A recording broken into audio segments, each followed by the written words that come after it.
in 1832. So we know that the abolition of slavery hadn't stopped. So I don't know if this park was actually built with slave labor or perked up with slave labor, but the fact that it happened during those times, I don't know. So I wasn't going to put that on the Allmendinger family, okay?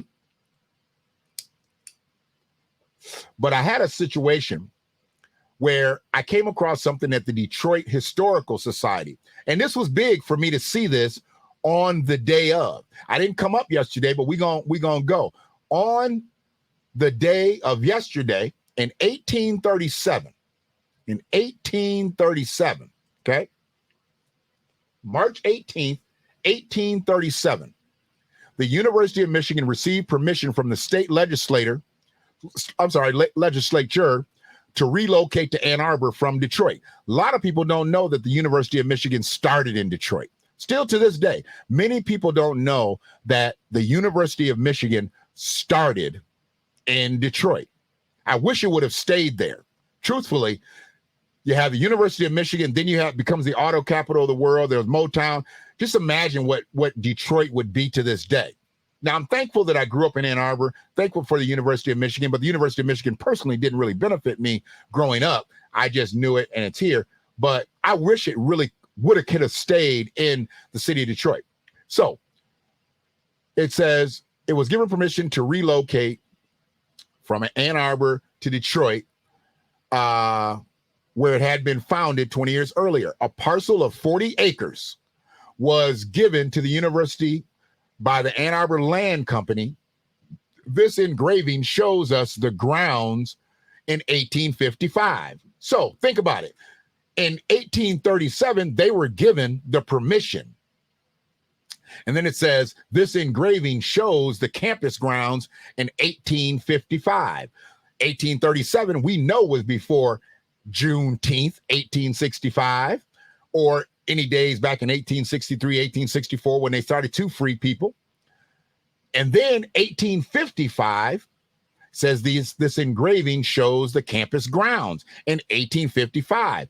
And look how many acres the University of Michigan was in 1855. 40 acres. 40 acres. 40 acres. Does that mean anything to me, or does it mean anything to anybody else? 40 acres. The University of Michigan started out with the same amount of land that every American freedman was supposed to get post-slavery. Think about it. Think about it. The University of Michigan would have gotten the same amount of land. Oh, yeah, they had some mules. They had some mules. Yeah. Two-legged mules. I fully believe that the University of Michigan used slave labor in its first building of its structures. Why would they have paid people to build the University of Michigan in Ann Arbor? And there were slaves in the north, so I don't want to hear about people saying, oh, there was no slaves up north. There were definitely slaves up north. There were definitely enslaved people up north. So I truly believe that they built the University of Michigan, at least partially, with free labor. With free labor. Oh, yeah. Yeah. Yeah. They had a mule. They had a mule. They had a mule named Amos, like Amos Brown. They had a mule named Cleophas. Yeah. Adolphus. Rudolphus. Yeah. There was a lot of mules. I truly believe that the University of Michigan was partially built with slave labor because there were people that were not free in Michigan, in Ohio, in Indiana, all around. And if they could get some work out of them, those people were all connected back in the day. And I'm sure, hey, let us borrow so-and-so, we'll pay you back in this, we'll pay you back in that. Absolutely. These are the things that they don't want to talk about when we talk about societal harms, when we talk about systemic harms. See, when they talk about local reparative justice, they need to go all the way back here. They need to go further back, all the way back. But this is where it really starts. It didn't just start in the last 20, 30, 40, 50, 60 years. Don't take me back to the civil rights movement. Take me way back, all the way back. Because in 1837, if the University of Michigan was given permission to move from Ann Arbor, move to Ann Arbor from Detroit, that means Ann Arbor was already popping. So who had slaves up here? Who was basically living under the Jim Crow system up here?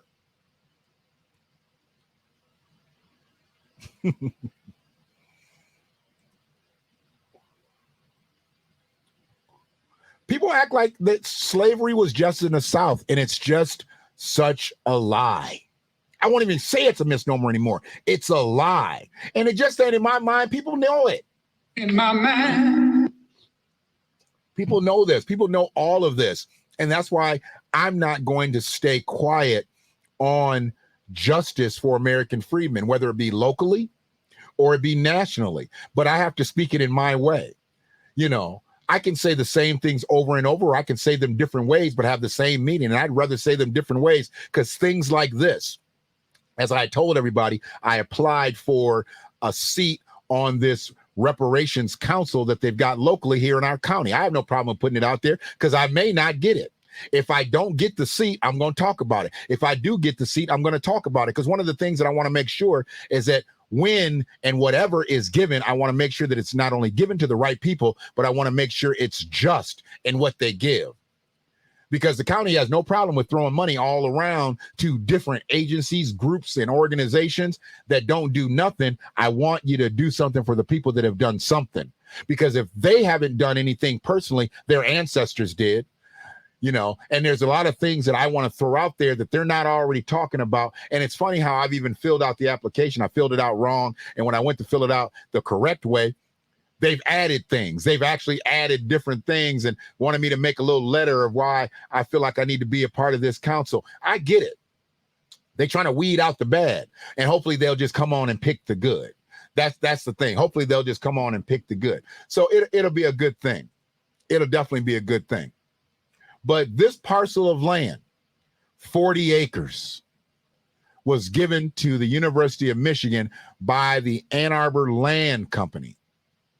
It says given. So you got to understand, I'm with the words given. Given. Because from what I still know, the University of Michigan pays Ann Arbor nothing to be in Ann Arbor. This is what I know.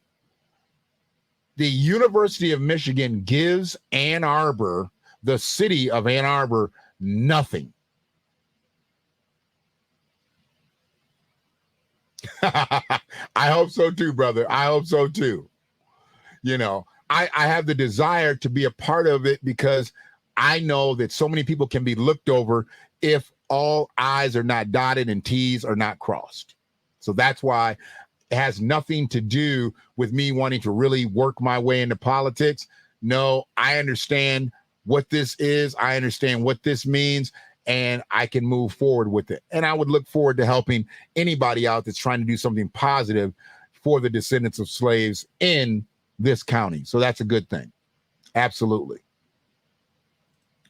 But this was just, it was startling to me to know that 40 acres was the original land parcel given to the to the University of Michigan, whereas 40 acres of land was supposed to be given because it had been earned by the descendants of slaves, and it was never given. It was never remitted to American freedmen. But the University of Michigan acquired that. I don't know why 40 acres stuck out so much and why it was what it was at that point and why this parcel, I don't know.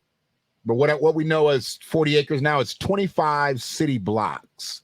25 city blocks. You think about 25 city blocks, how far that is and what you could do with 25 city blocks.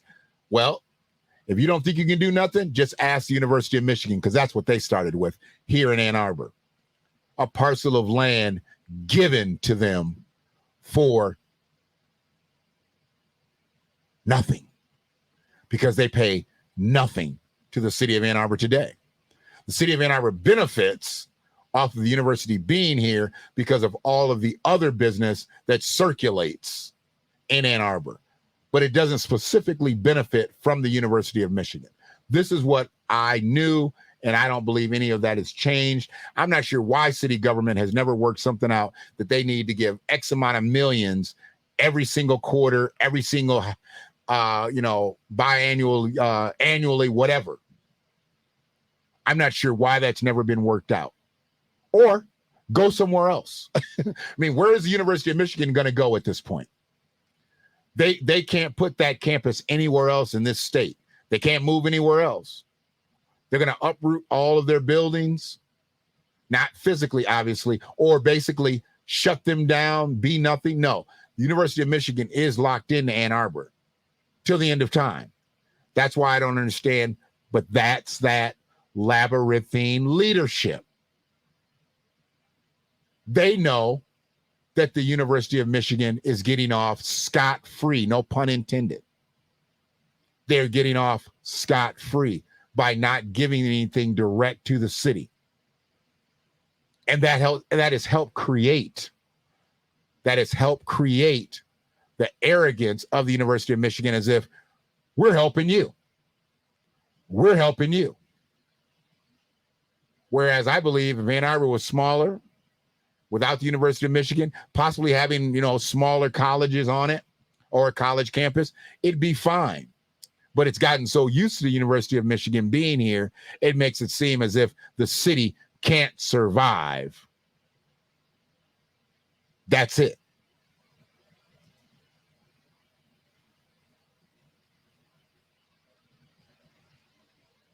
A 1,000 acres. 1,000. University of Michigan started with 40 acres. His family got 1,000 for beating us, raping us, and killing us, because that's how he acquired that land. If it's in Georgia, you already know where that land came from. He said his family